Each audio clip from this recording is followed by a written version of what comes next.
A faux finish is simply a painted finish designed to mimic another surface, such as leather, pewter, or even stone. Use it on surfaces you'd like to cover over, such as inexpensive woods or MDF. Let's start with the leather look finish. To create this leather look finish, you'll need a base coat of paint, a glaze coat, which is a translucent finish, and some plastic bags. I've already primed and sanded the test board that we'll be working on. Now I'm applying a base coat of the color that will show from underneath. The mini roller works not only on the surface, but also on the edges. Then I'll allow that coat to dry overnight before applying a glaze coat using the same roller.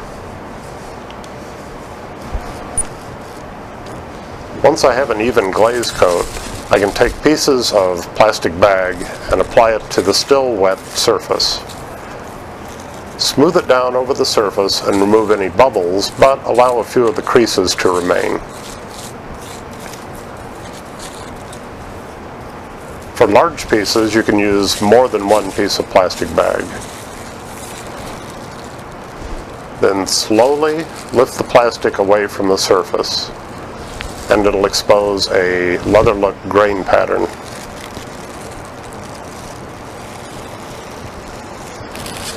Should you have any globs or areas that you want to retouch, do so with the plastic bag while it's still damp. Now this is easy on a sample board, and you should always try a faux finish on a sample board before moving on to the real thing.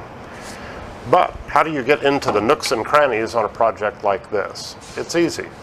Finish it before you assemble it. That's how easy it is to do a faux leather finish. Now let's move on to one that's just a little more complicated, a faux pewter finish. To create this aged pewter finish, you can buy the spray paint and top coats that you'll need in a single kit that also includes the applicators, or you can buy the ingredients separately. We've primed and sanded the workpiece to eliminate any surface imperfections, and now we're applying several light coats of spray finish. Spray at an angle so that your paint reaches into the nooks and crannies of the routed surface. I've allowed the last coat of spray paint to dry overnight, so now I'm ready to apply the antiquing coat. This is a heavy-bodied finish that dries extremely fast, so I like to keep a damp rag handy where I can erase any mistakes.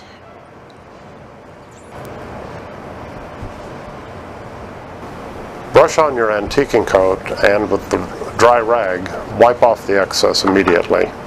Allow some to remain in the profile.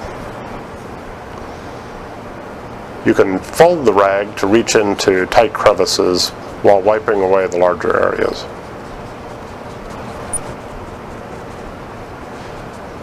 In case you want to go over an area, you could remove some of the antiquing coat with your damp rag, and then, using a dry rag, reapply the antiquing coat and dab it off again.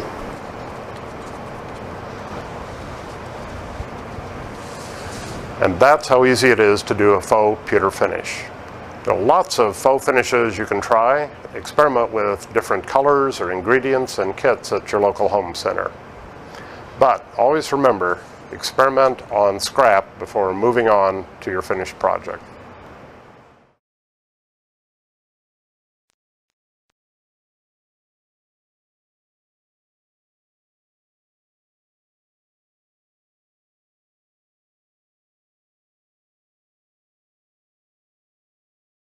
To start on creative woodworking, get Woodworking for Beginners by Rogue or Orm. Or visit the website in the description box below for more guidelines.